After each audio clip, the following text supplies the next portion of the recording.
Unfortunately, about 6 months into joining Luxonis, Brandon got sick and he had to go on leave of absence. And in 2023, tragically, he passed away. I'm Jake Aaron Villarreal, born and raised in Silicon Valley, and here to take you behind the scenes to share what it's like to be a startup founder, the journey they're on, problems they face, and the products they build in an effort to transform industries. I'm excited to have with us today Bradley Dillon, CEO of Luxonis. Bradley, welcome to the show. Thanks, Jake. Happy to be here. A little bit more about Bradley. He not only leads the company today, and he's been there since 2022. Prior to joining, he worked 3 years at Amazon and also 9 years at a safety equipment manufacturer. Before we jump in here, Bradley, where are you calling in from today? I'm calling in from Laguna Beach. Well, that's a town that we're both in today, and a place that you're the first founder, CEO that we've talked to that's actually from the same town. So excited to have you on and join us and tell your story. Before we do that, just a little background of us. We're a recruitment company that helps grow startups. And, I just want to share a story of a problem we're seeing in the market today. There's hundreds and hundreds of AI startups launching, making it more challenging than ever to hire. And the challenge is when you go out and try and hire in the market, you might not have the network. And if you use a third-party recruiter, they don't always get your story right.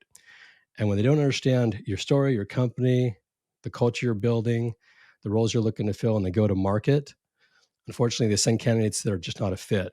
It's a waste of their time, but more importantly, it's a waste of your time. So we launched Match Relevant to help solve that problem. And we do it in 3 steps. The first step is we use AI to capture your whole story, from the founder's journey to the problem you're solving and why it matters. So when we go out and talk to that perfect candidate that could be a fit for you, we make sure it's worth their time, certainly worth yours.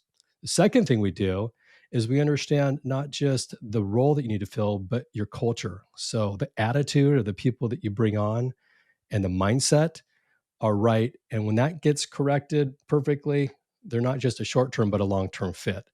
But the part that we're most excited about is we built a team to help you assess and increase the probabilities that you're getting the technical hires right. And how we did it is we built a team of CTOs that have built some of Silicon Valley's biggest companies. They've had their own VC-backed startups, some with exits, and they can either collaborate with you in the technical interviewing process, they can run it for you, or they could just be a sounding board to make sure what you're seeing, they're seeing. If you want to learn more about how we do it, you can find us at matchrelevant.com and click to talk to a hiring guide to see how we do it. Okay, now let's get into the story. So Bradley, talk a little bit about your background. You've worked at some big companies. You've worked, now you're running a startup.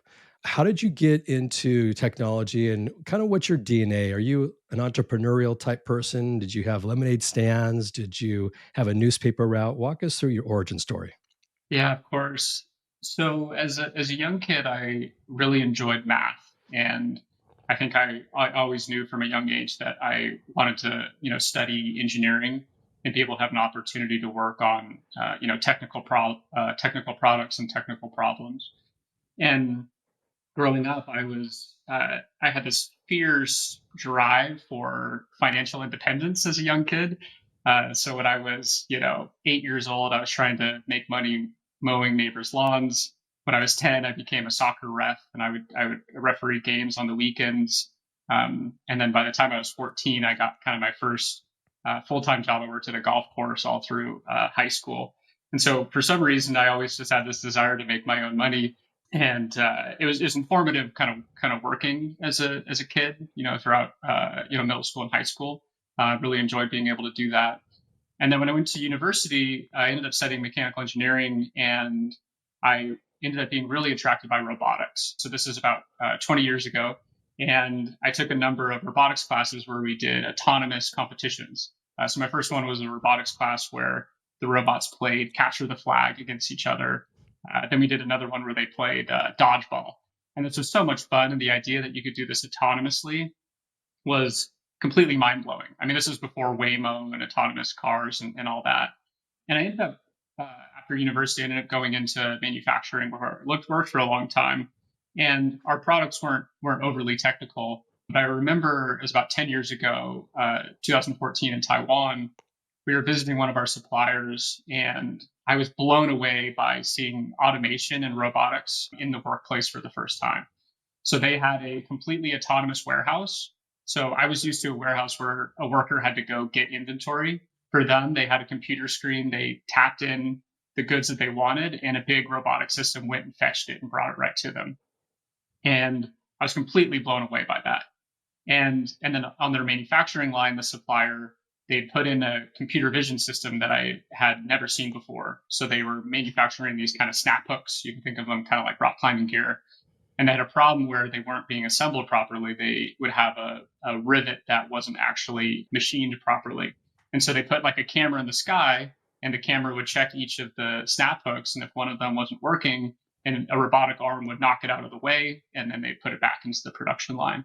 So that really got me, excited about what the possibilities were for robotics and automation. And then, fast forward to 2022, I was very fortunate to be able to join Luxonis that's specifically tackling that problem. That's great. You spent a little time at Amazon, big company. We all use Amazon. What was your role at Amazon? Yeah, so I had a few different roles there. I started kind of on business development and ended up doing product management. And so the product management was around their B2B e-commerce. And I ended up focusing on pricing. So how it works at Amazon, when you have hundreds of thousands of coworkers, you end up focusing on something very specific. So is pricing, product management, and I really enjoyed my time at Amazon. It's an incredible company. It has individuals there that are very brilliant, very driven. It's very customer obsessed culture, and it's pretty exciting to have all of those technical resources. So when you came up with an idea and you got to test it at that kind of scale, it was definitely really remarkable to be a part of. So I enjoyed my time there. My main kind of purpose for wanting to be at Amazon was to have more of a technology education. So it was my first time getting experiencing, developing software products, and the parts of Amazon being a huge company, that part I never really got too good at navigating. It's culturally it can be tricky there for sure, but I was very heads down, kind of focused on trying to improve the products that I was managing. So it was a lot of fun. I would do it again for sure. Yeah. What's one of the big lessons you learned that you've taken with you from Amazon that's helping you today in your startup? Well, so I think there's a few things for sure. I think one is that Amazon tries to have small teams that tackle big problems. And so they kind of have this colloquially known term as like a two pizza team. And when the teams get bigger than that, you have kind of difficulty of really making the type of quick progress that you want. So that's one thing for sure. And then what I already mentioned, their customer obsession was really, truly remarkable. So it's always around when you're making decisions across an organization, whether it's sales and marketing or operations, engineering and technology, that the first question you're asking is, how does this improve the customer experience? How does this create value for the customer? And that was something that in my career I hadn't actually really seen built into the DNA. You would maybe sometimes have decisions that be made because, oh, they make something easier for us internally, or they make this stakeholder happy. And to instead throw that all out and just say the North Star is the actual customer that you're serving. I think that's been really beneficial and something that carry on at Luxonis for sure. Yeah. Well, that's amazing. I love people that have gone to big companies and they can take that knowledge and really utilize that when they're building a startup or part of a startup, because it's big companies have proven methodologies, and some of those are little nuggets that you're not going to learn unless you work internally for one of those organizations. So really cool to hear that. When we look in the market, we always look for products or services that are solving a real problem that is not a want to have, but a need to have. Talk a little bit about the problem that Luxonis is solving today. Yeah, absolutely. So what our technology enables is competing with humans. So we enable robots and automation systems to have human level perception, and what they can do is they can do a task that maybe a human previously would have done. And so the problem that we're solving is being able to make it so that these robots can see, so they can see and navigate the world around them, navigate safely, and being able to do the tasks that they're after. Make it so that they can hear, and then make it so that they can think. So we really view ourselves as being like the eyes, the ears, and the brains behind these systems. And what you can kind of think of it is we're trying to enable artificial general intelligence for the physical world to make it so that these systems can be better than humans at every task or project that they're doing that requires, human level perception, visual perception. I like how you say that about the physical world, because as humans, we're in the physical world, not just always online and digital. So when we hear AI, we think co-pilots or things that can help us do our job better or maybe automate a process. But you're talking about a physical robot moving maybe items or doing things. Give us a use case of where your product is utilized today. Yeah, you're exactly right on it being for the physical world. And, I think it's something like 75% of the labor around the world is in the physical world. We're the rare folks of the knowledge workers that we can kind of tap on a keyboard. A good example of a use case that we're in that you can help kind of understand it is big industrial equipment. So we work with customers that, you can kind of think of like the Caterpillar, John Deere's of the world, where they have this industrial equipment that's doing things in, mining, agriculture. And these machines, unfortunately, they kill and injure millions of workers per year. It's really unfortunate. And so what we're doing with those clients is step one, we're making it so that the machine stops hurting the human. And we want to make sure that that doesn't happen. And then step two is to make it so that the machine can be operated remotely. And so this is where you can imagine you have a machine, a car, a robot, and somebody that maybe previously was working in a call center. They can now basically have like a video game controller, and they can operate that robot remotely. And then step three, the holy grail that we're working on with these companies is to make it so that their equipment can operate completely autonomously. So this is the system's already enabled so that it's not hurting the humans anymore. And it's made so that you don't need to have that remote video game worker working on it. It can navigate and do what it needs to do completely autonomously. So those are kind of the three steps that we're working with those clients, and it's a lot of fun doing it. Yeah, that's really exciting. There's a lot of industries out there that are trying to figure out how to take advantage of AI and systems and robotics. You talk with an Elon Musk, and he's talking about humanoids and hiring millions of robots that are doing work. I think of a physical person that looks like a robot, but robotics is really machines within a warehouse that can do a job, or maybe it's even autonomous mobiles or vehicles that you're talking about. Talk a little bit about the company. How long have you guys been around? The funding, if you can share revenue, maybe you can, maybe you can't. Kind of, I'll leave it up to you. But just how big of a company are you today?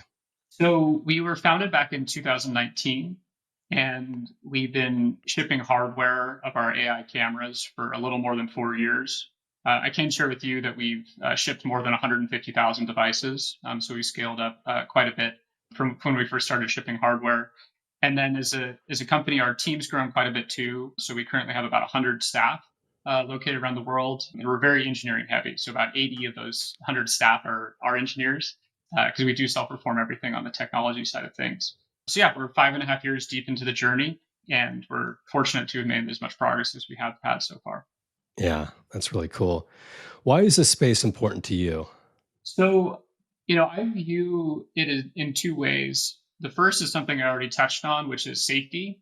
I think it's pretty funny when folks talk about being worried about like AI that's come out recently, and they're worried about, like one of these movies that you'd see in Hollywood where the robots, take over and start to hurt all the humans. But we're in a world today where we've gotten really complacent. We've accepted that machines are, killing, injuring, permanently disabling tens, hundreds of millions of workers per year. And to me, it's completely unacceptable. We have an opportunity to reduce that to zero or approaching zero. And I think within the next decade, our type of technology can reduce that number by about 90%. If you look at the kind of the physical world injuries out there, and no worker should have to go to work and know that there's a risk of that happening to them every day. And so we're really excited to be able to help eliminate that. And then from a broader economic perspective, I really do feel like progress equals innovation times intensity of use. And so, we believe that we're creating incredible innovations that make it so that, the world can be a richer, more prosperous place. and really can like uplift the labor that's around the world to be able to do more, be more productive, and prosper. Yeah. Well said. There's a lot of competition in racing to market with technologies. It sounds like you've got a really good lead in some capacity with that much volume of products sold. When you're going to market and taking a hardware and a software product and selling it, what's who are you selling to when you go to a company? And do you use a direct channel? Do you go through an OEM channel? What's the partner strategy? Do you have any insights there? Yeah, it's a great question. So we do have distributors globally around the world. We have more than 20 that offer our product. So we do sell the products to them, and then those distributors, they're either focused on a specific region or a specific industry, and so we enable them to grow in that market, participate in trade shows, support their sales team. And then the majority of our revenue, we do have direct to the end user, and so we're serving robotics companies directly. So we work with thousands of robotics companies, humanoids being one of them, but a variety of different like purpose-built robots as well. And then we also do work directly with a variety of companies working on the automation use case. So we're fortunate to have direct relationships with a lot of big customers. 11 of the 30 companies in the Dow Jones Industrial we count as customers, and about 40 of the Fortune 500. So we are able to have direct relationships with all these folks. And we work with them directly to sell our hardware, and then in some cases do customizations with the hardware and software to be able to get them to a solution that they can scale up. That's great. I like that strategy. When it comes to growing, you have some challenges to get the right product and market. Maybe it's the right people on the team. As a company, what's one of the bigger challenges you're solving today as a company? The systems that we're enabling, we're trying to compete with humans, and humans are, I think Elon Musk said, they're underrated. They're pretty remarkable at the task that we're trying to tackle. And so organizations, they expect the systems to not just be as good as humans, they want them to be a lot better. And getting the technology to mature and work at that level of reliability, I'd say, is probably our biggest challenge. A good example to kind of think through this conceptually is self-driving. So if you look at autonomous vehicle companies like Waymo and Tesla, they've demonstrated that they can outperform a human driver by 5 to 10x in terms of safety. But in a lot of ways, that's not good enough. The idea that like some black box AI is still going to cause there to be kind of mistakes and accidents, that's something that we as a society should want to have a higher bar on that. And then the enterprises that we work with, that's kind of the same challenge, Jake. So they're wanting to get a system that approaches 100% reliability. And when it comes with artificial intelligence, it's getting the technology to be able to iteratively improve. So some of what we help enable is to tackle the ever-changing world. Like are the world's always adapting, new stuff's coming up, and you have to be able to react to that even if you haven't seen it before. So that's I'd say that's probably the biggest part is getting the technology mature. Fortunately, it's really iterative. It's iterating and improving very quickly. So we're Mm, getting there in very short order, but we certainly wish it was happening faster. yeah, I got it. I want to ask your opinion. What happens to humans if robots end up replacing them in the labor force? It's a question that we get a lot, and we use technology history as a guide for us.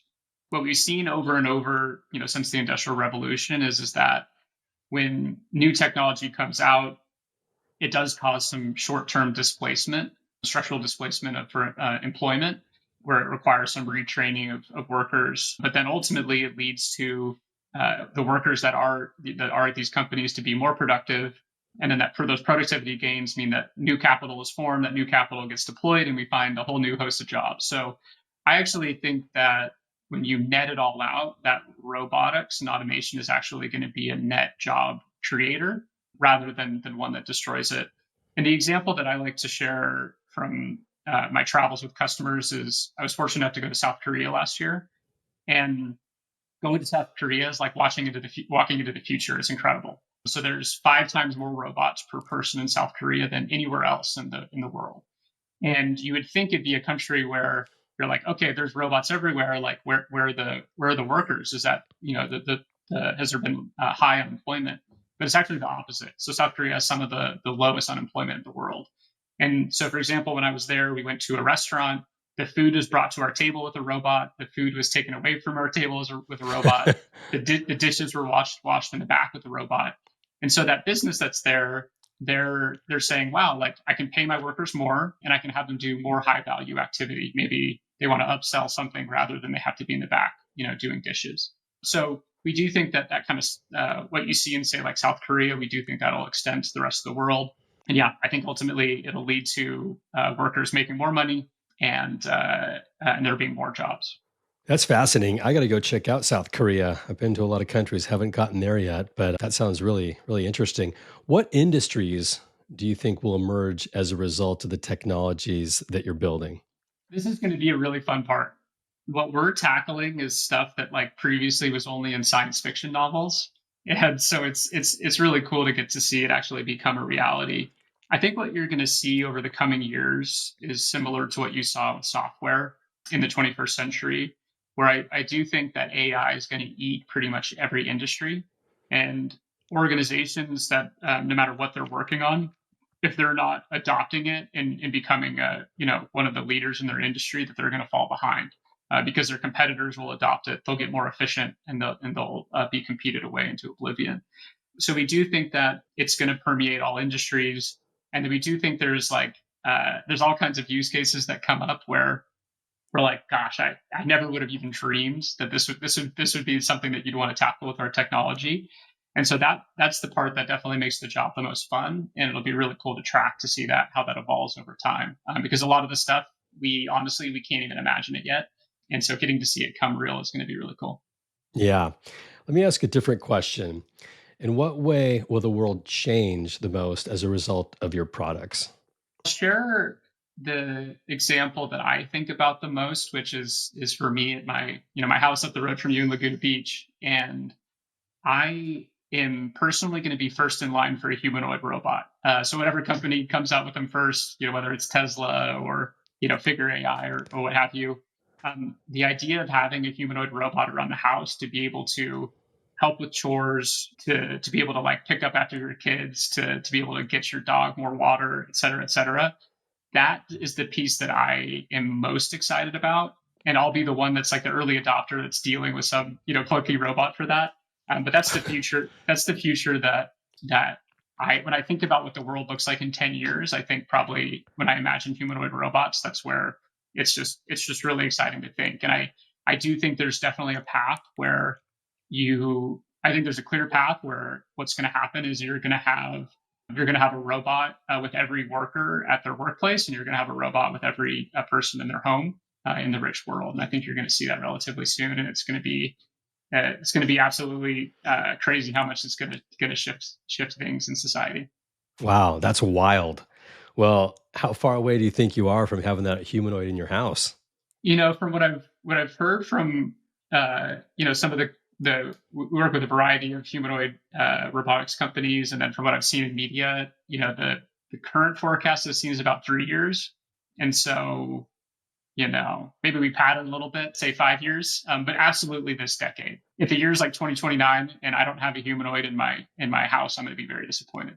That's crazy. I didn't think about the nannies being disrupted, but that's crazy. That's a there's when that happens, I mean everything's going to be disrupted. But that's great. Well, we're not too far away, so have that humanoid walk down to my house once they're done doing your work.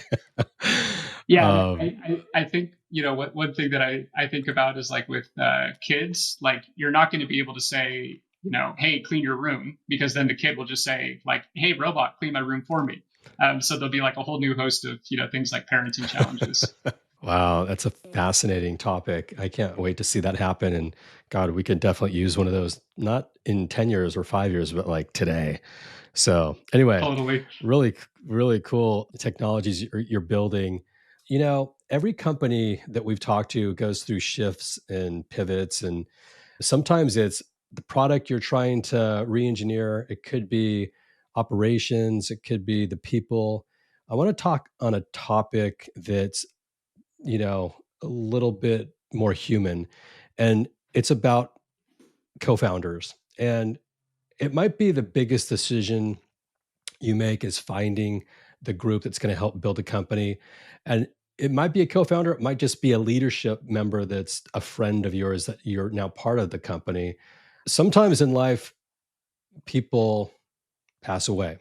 Talk a little bit about your company and your story, and really the original founder of your company, who was your college roommate. Brandon Gillis was my college roommate, and when we were undergrads at University of Colorado in Boulder, we took some of the same classes, and that's where we both got interested in robotics together.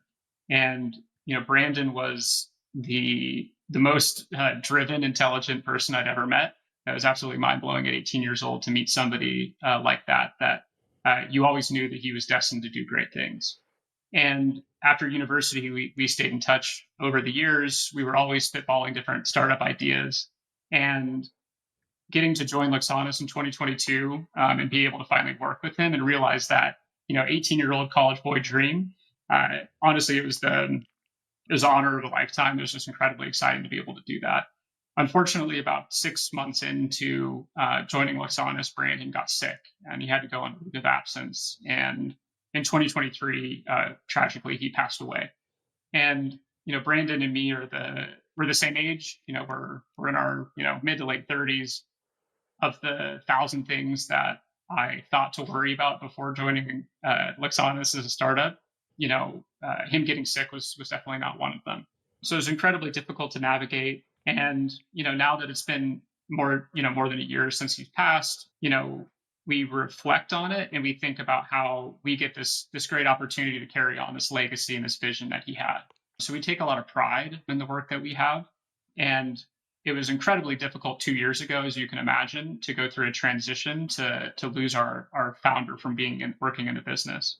And at the time when Brandon got sick, he was our CEO. He was leading all of our sales. He was leading all of our technology, and he was managing like all of our admin stuff.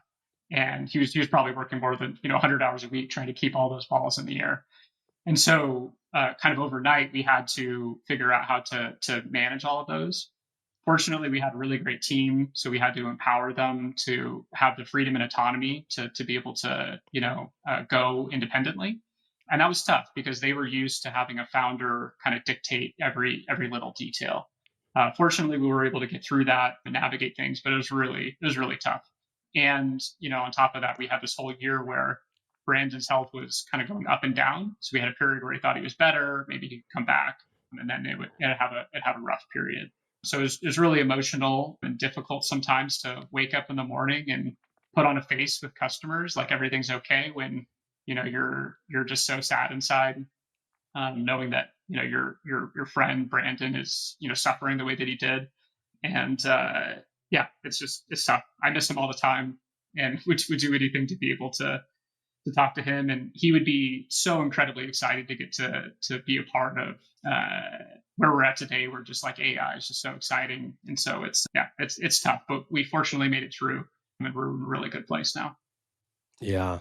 It's something that you don't plan for. It's the last thing you think about when you're building a company, or partners that are involved and or employees. I mean, you think of a Steve Jobs, you think of, lots of leaders that are leading, and there's a vacuum that gets filled by people on the team, and sometimes it changes the company direction, and sometimes it makes it better, it makes it more scalable. There's also breakthroughs that can happen as a company, but also as people. And as a leader, you now being the CEO of the company, has there been a breakthrough for you that you've evolved to figure out how to maybe lead differently or manage differently, or just in a short time have had to kind of grow into some pretty big shoes? It was definitely tough for sure. I mean, I anticipated working with Brandon for several years. I thought we would we were going to be set up to have a really good partnership. I think the part of going through the transition that was most just kind of encouraging and heartwarming to see was is that when you have really talented staff and you give them the resources that they need and the authority to be able to, smash through walls themselves. When you have folks that are really driven, it's incredible to see what they can accomplish. And so I think more than ever in my career, the role became about like empowering those folks and making sure that they had everything that they needed to be able to move fast, and they weren't held back. So I think for me it did cause a bit of a shift for sure. I think also too, in some ways there's some ways it hardened me, but in some ways it softened me too. So I think that the people side of things, the human side of things, what's going on in your personal life, I probably had more of an approach of just like, that's your problem. You're leave that at home. At work, we're just focused on our mission. And of course that's true. We're a very mission driven organization. But at the same time, I think I became more curious and more compassionate about where people were at with their whole self. So that was part of the transition as well. Yeah, that's great. They say that business is 80% psychology and 20% mechanics. So the psychology and the emotion and the communication and the culture and the team is really everything. It can be a big advantage if you really are more empathetic and understand where people are at emotionally, but also psychologically. So that sounds amazing. It sounds like there's been a lot of growth. What are you excited about as you look at 2025? We're not too far away now. What's on the roadmap that you can share? Yeah, absolutely. So the biggest product priority for us is to introduce a new generation of our hardware every 2 years. And the reason why it's so important is because the pace of innovation for AI hardware is moving very quickly. In electronics, there's this thing called like Moore's law, which basically how many transistors you can fit on a chip, and it had this thing where it was improving 2x every 2 years for a long time, and the pace of AI hardware innovation is moving far faster than that. So we have this ability to have a 10x improvement in our hardware every 2 years, and we're just completing that journey right now with our Series 4 of products. So I told you we're 5.5 years deep into it this as a company, and we're already on our fourth generation of hardware. And the fourth generation of hardware makes our first generation of hardware look like a complete joke. Just in terms of it's so much more capable, and it'll unlock all kinds of use cases that we're really excited about. So we're actually formally launching that Series 4 of hardware later this year, actually later in October at ROSCON, a trade show that we're doing in Denmark. So we're really excited about that. And then as we get into 2025, it'll be about scaling up that new generation of hardware. And then we have a lot of really exciting things on our product software suite, where we're enabling customers to better manage these devices remotely, have models that they can improve over time and adapt. So yeah, the future is bright for 2025. Yeah, that's awesome. Well, I can't wait to see that humanoid walk from your house to my house in the future and, and really get our house cleaned up here. If anybody wants to find Luxonis or find you, where do they go? Yeah, to our website, so luxonis.com. And then you can reach me at my email address, bradley@luxonis.com. And, we're on all the social medias. So, Twitter, LinkedIn, you could just look for Luxonis. Great. And for the listeners out there, it's Luxonis. Go check it out. Great company. Thanks so much for coming on and sharing your story. And for the listeners, for being with us today. It means a lot to me. You spent your time with us. My name is Jake Aaron Villarreal. I'm the host of the show and can't wait to catch up with you all on the next episode. Until then, take care. If you like what we're doing, don't forget to subscribe. Leave a review on Apple Podcasts or wherever you listen. And follow us on YouTube, where we go behind the scenes to learn what it takes to be a startup founder.